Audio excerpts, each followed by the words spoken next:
Assalamualaikum warahmatullahi wabarakatuh. Kali ini saya akan membahas likuidasi persekutuan 2 dan joint venture beserta contoh kasusnya. Baik, kita mulai.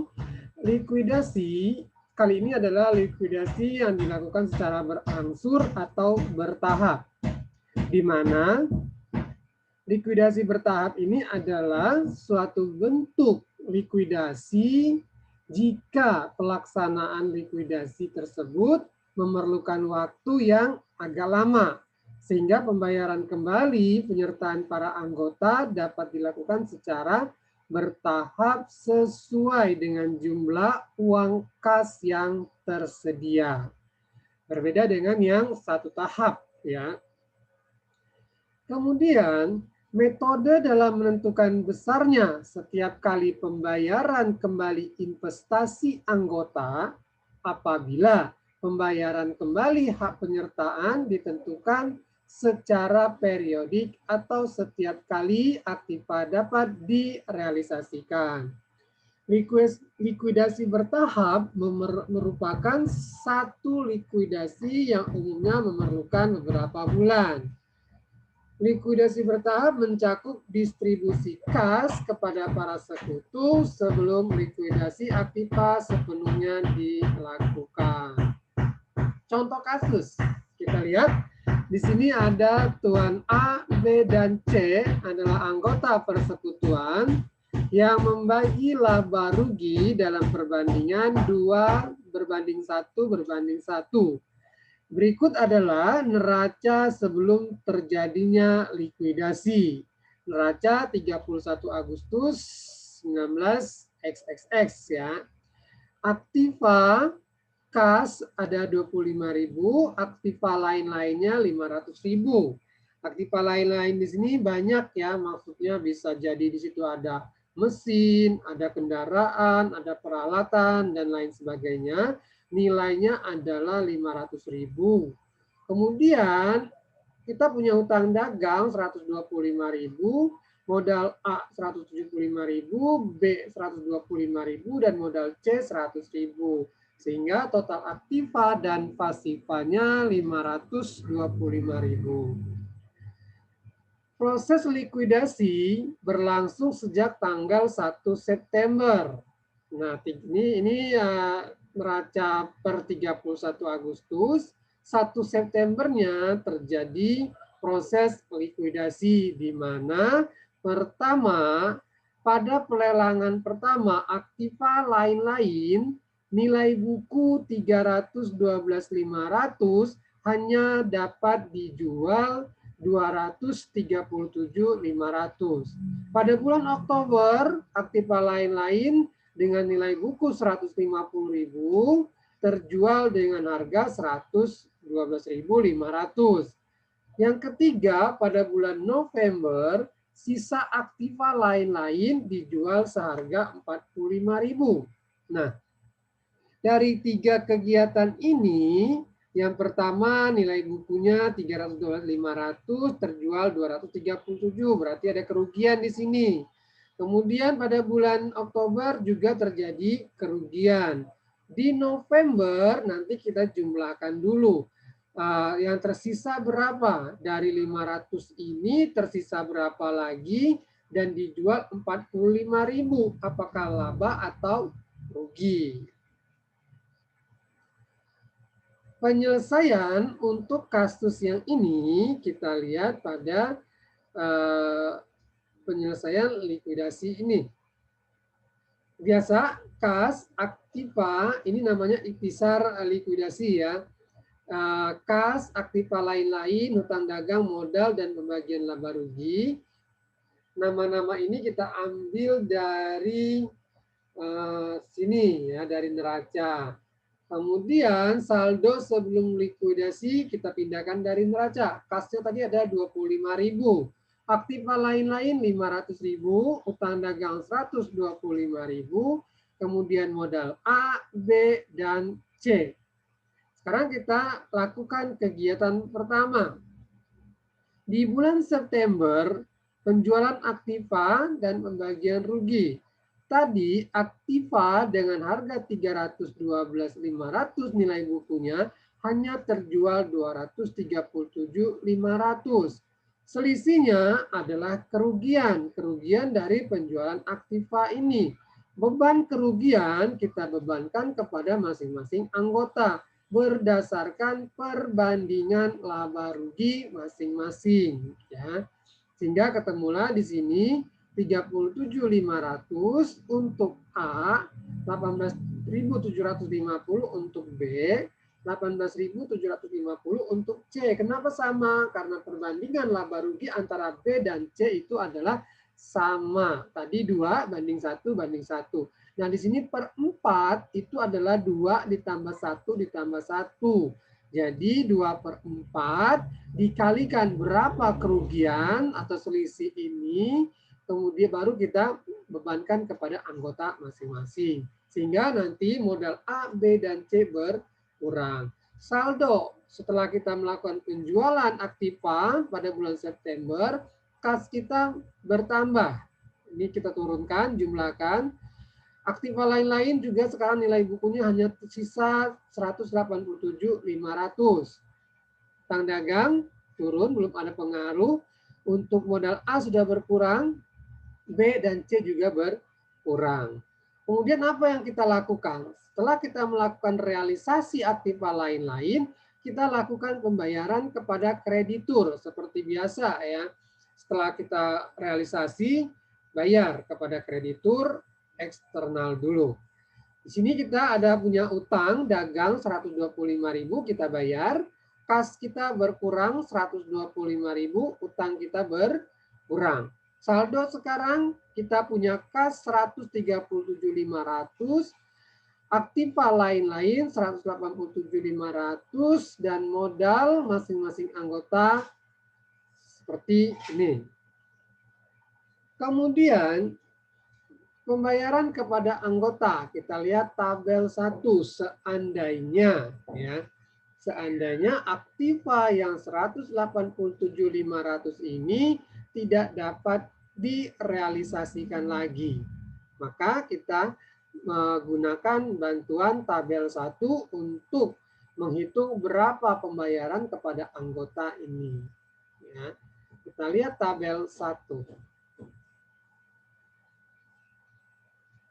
Nah, ini tabel satunya. Tabel 1 ini adalah tabel bantuan.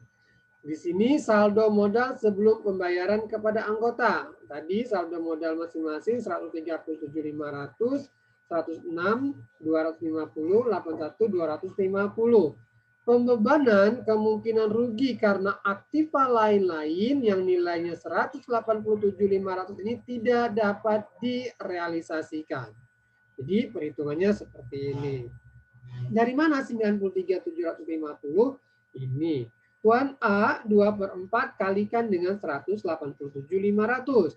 Tuan B juga 1/4-nya dikalikan 187.500 senilai Aktiva yang kemungkinan tidak dapat direalisasikan. Sehingga seperti ini. Jumlah uang yang dibayarkan, ini nanti yang kita bayarkan kepada anggota, ini adalah pembebanan kerugian ketika diasumsikan 187.500 ini tidak dapat direalisasikan lagi. Sehingga kita kembalikan uang anggota sebesar ini. Setelah ini kita kembali lagi ke tabel. Angka ini yang kita masukkan untuk pembayaran kepada anggota sehingga nanti saldo seperti ini. Kita lihat lagi ke tabel. Nah, di sini tadi kita sampai di sini, kita ambil yang ini, tadi kita pindahkan ke tabel. Sekarang 137.500 ini kita kembalikan kepada anggota. Ini angkanya. Ya, sehingga sekarang Aktiva lain-lain 187.500 dan modal masing-masing anggota masih tersisa 93.750. Ini untuk menutup kerugian karena Aktiva lain-lain senilai 187.500 diasumsikan tidak dapat direalisasikan lagi. Nah, di bulan Oktober kita melakukan penjualan lagi, penjualan Aktiva lain-lain Yang nilai bukunya 187.500 ini tadi dapat direalisasikan seharga 150.000. Terjadi lagi kerugian.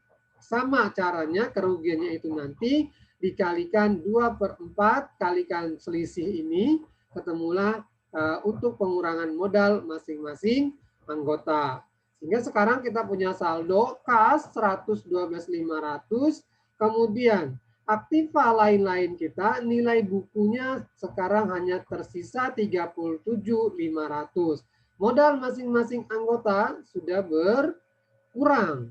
Ya, tadinya 93.750, karena adanya kerugian ini berkurang kembali. Setelah itu apa yang kita lakukan? Kita lakukan pembayaran kepada anggota, karena di sini kita tidak ada lagi hutang. Tidak ada lagi kewajiban kepada eksternal maupun internal. Sekarang kita bagikan kepada anggota uang hasil realisasi aktiva lain-lain 112.500 kembalikan kepada anggota.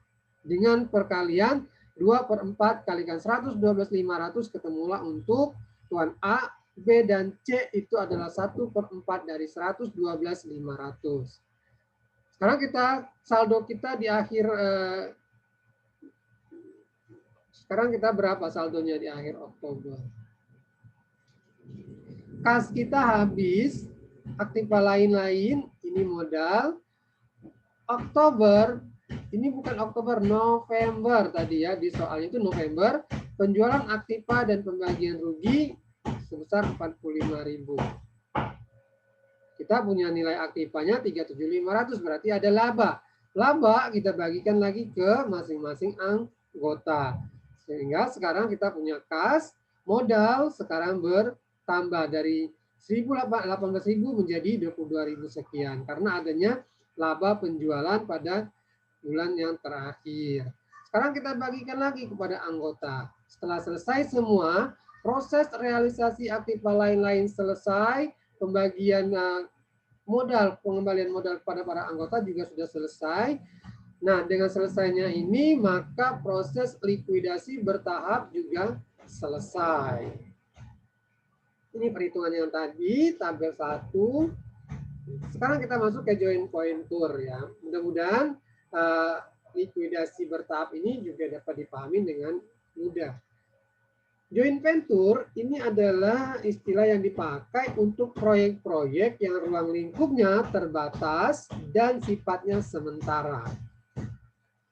Ada single venture, ada joint venture. Single venture pengusahaan suatu pekerjaan yang dilakukan satu unit tertentu, sedangkan joint venture bekerja sama antara 2 orang atau badan atau lebih untuk melakukan kegiatan usaha tertentu dengan waktu yang terbatas. Di dalam joint venture biasanya ada anggota yang ditunjuk sebagai pemimpin. Namanya adalah managing partner. Managing partner ini biasanya diberikan balas jasa yang lebih, mungkin berupa bonus. Kita lihat kasus untuk joint venture. Sekarang adalah joint venture terpisah dari pembukuan masing-masing anggota. Tuan A, B, dan C sepakat mengadakan kerjasama dalam suatu usaha atau disebut joint venture, penjualan buku-buku novel selama masa liburan musim panas. Ketentuannya sebagai berikut. Investasi, A dan C menyerahkan barang dagang dengan harga masing-masing 3.000 dan 4.500. Sedangkan Tuan B menyerahkan uang tunai 2.500. Nah, Tuan C adalah ditunjuk sebagai pimpinan atau managing partner. Pembagian laba, Tuan C diberi komisi 10% dari penjualan karena dia adalah managing partner. Bunga modal diberikan kepada masing-masing anggota sebesar 8% dari laba usaha dan selebihnya dibagi sama. Joint venture dimulai 1 Oktober dan berakhir 31 Desember. Jadi jangka waktunya sebentar ya. Ini penyelesaiannya. Kita buat dulu transaksi Ini adalah transaksi-transaksi yang terjadi selama joint venture berlangsung. Ini ada buku-buku joint venture, buku-buku Tuan A, Tuan B, dan Tuan C. Nah, tanggal 1 Oktober, investasi barang dagang oleh Tuan A dan C. Nilainya masing-masing 3.000 dan 4.500. Di dalam buku joint venture, kita jurnal persediaan barang dagang. Ini bagi joint venture. Persediaan barang dagang bertambah, kemudian modal A dan modal C bertambah di kredit. Bagaimana di buku Tuan A, B, dan C? Di buku Tuan A, investasi pada joint venture, barang-barang untuk joint venture. Nah, kenapa di kredit? Di buku Tuan A, karena Tuan A ini menyerahkan kepada joint venture.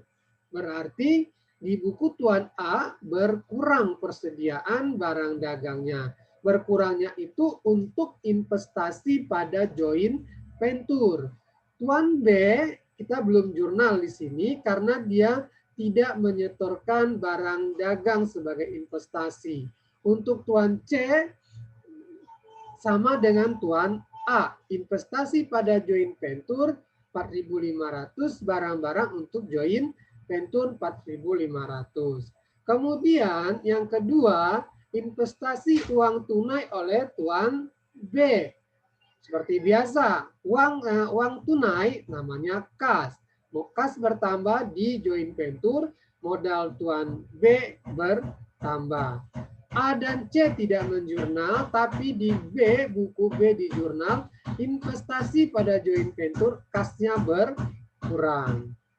Selama 1 Oktober sampai dengan 31 Desember, ada beberapa transaksi. Yang pertama, ditarik sebuah promes Rp1.000, bunga 6%, jangka waktu 60 hari. Jurnalnya seperti apa? Kas bertambah, ada bunga wesel, ada wesel bayar. Ya.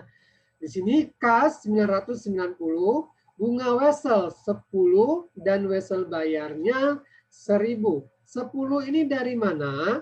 Dari 6% dikali 60 per 360 dikalikan 1.000. Kan? 60 hari, kalau menggunakan 60 hari berarti kita gunakan juga 360 hari. Kalau pakai bulan, gunakan bulan setahun.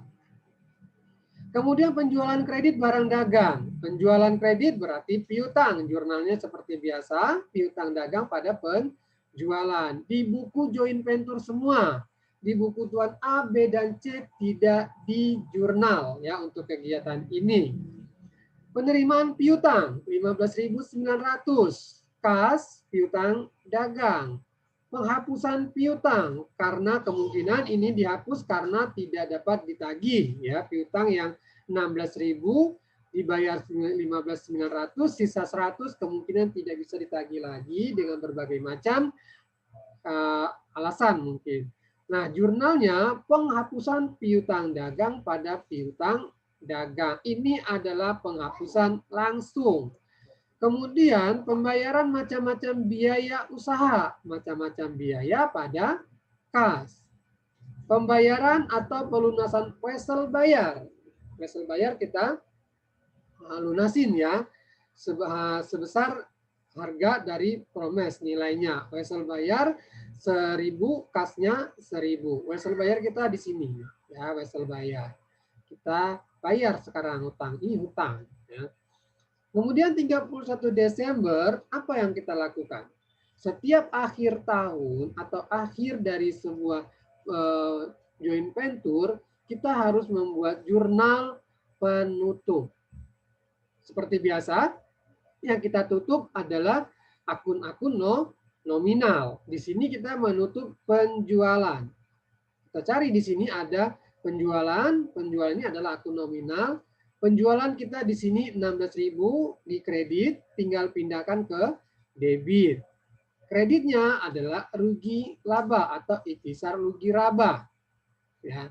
Kemudian apalagi yang kita tutup? Menutup biaya-biaya. Ini yang kita tutup adalah harga pokok Dari mana harga pokok ini? Harga pokok penjualan ini adalah dari persediaan barang dagang, debit. Ya, nah, ini untuk persediaan barang di debit, tapi HPP-nya di sini di kredit. Ya. Kemudian macam-macam biaya di sini, macam-macam biaya. Penghapusan piutang, ini adalah biaya kerugian piutang. Kemudian biaya bunga. Totalkan semua baru 12.010 ya, untuk rugi dan laba. Selanjutnya kita menutup laba dan rugi. Nah, laba dan rugi ini dari mana kita peroleh? Nah, 3.990. Kira-kira ini dari mana? Ya. Kita punya untuk menentukan laba dan rugi itu adalah seperti biasa, penjualan dikurang HPP dikurangin biaya. Masih ingat kan rumus mencari laba rugi? Ini perusahaan, ini kategorinya termasuk usaha dagang. Ya. Sini ketemu 3.990, ini adalah kalau kita totalkan 16.000 penjualan dikurangin dengan ini 12.010, ketemulah 3.990. Ini labanya. Laba kita bagikan kepada masing-masing anggota. Berapa pembagiannya? Coba kita lihat nih. Pembagian.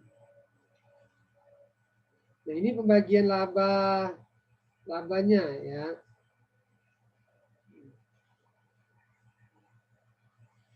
Nah, ketemu kita bagikan ke masing-masing anggota.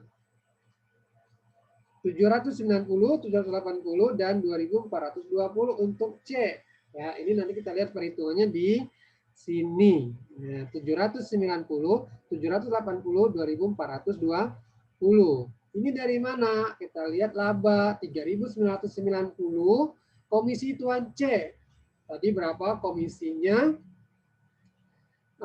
Berapa tadi komisi untuk tuan C? Nah, di sini tuan C 10% dari penjualan. Nah, 10% dari penjualan. Penjualan kita adalah 16.000, 10%-nya 1.600. Kemudian bunga modal seluruh anggota 200, ini dari sini ya. Nih. Kemudian dari tabel ini baru kita pindahkan ke sini. Kita tutup untuk menutup laba dan rugi masing-masing anggota. Nah, buku Tuan A, B, dan C baru ada pengaruh di sini setelah kita menutup laba dan rugi. Investasi pada joint venture, debit laba joint venture, kredit untuk Tuan A, lihat di sini, modal A. Ini modal B, ini modal C di sini. Yang terakhir, pembayaran oleh Tuan C. Kenapa Tuan C? Karena Tuan C adalah pimpinan dalam joint venture ini. Nah, pembayaran oleh Tuan C kepada masing-masing anggota. 3.790 modal A dikembalikan, modal B juga, dan modal C sendiri juga dikembalikan. Kas 13.990. Sama seperti jurnal ini, kas di Tuan A, kas bertambah, investasi pada joint venture di kredit. Begitu juga dengan Tuan B dan C, masing-masing kasnya bertambah. Perhitungannya ini perhitungan dari tabel yang tadi. Untuk bunga Wesel tadi 60 per 360 dikali 6% kalikan 1.000. Transaksi yang nomor 9 tadi, bunga modal untuk masing-masing anggota dihitung nomor 9, yang ini tadi ya, yang ini nih. Nah, hitung bunga modalnya 8%, 3 per 12, karena jangka waktunya hanya 3 bulan, dikali 3.000. 2.500, 4.500, ini adalah modal masing-masing ya, bunga modal. Kemudian jangka waktu yang 3 bulan ini ya, Oktober sampai dengan Desember, itu 3 bulan. Ini laba, komisi C 10% tadi, bunga modal seluruh anggota, sisa laba. Sisa laba dibagi rata ya tadi, dibagi 3. Makanya di sini kita buat tabel komisi Tuan C untuk mempermudahkan kita dalam perhitungan juga di sini berapa nanti untuk A, B, dan C. Bunga modal masing-masing A, B, C. Bunga modalnya diambil dari sini 60, 50, 90. Pembagian sisa ini masing-masing mendapatkan sisa bagian laba sebesar 730. Oke, demikian semoga bermanfaat dan dapat menyelesaikan joint venture dan likuidasi secara bertahap. Terima kasih. Wassalamualaikum warahmatullahi wabarakatuh.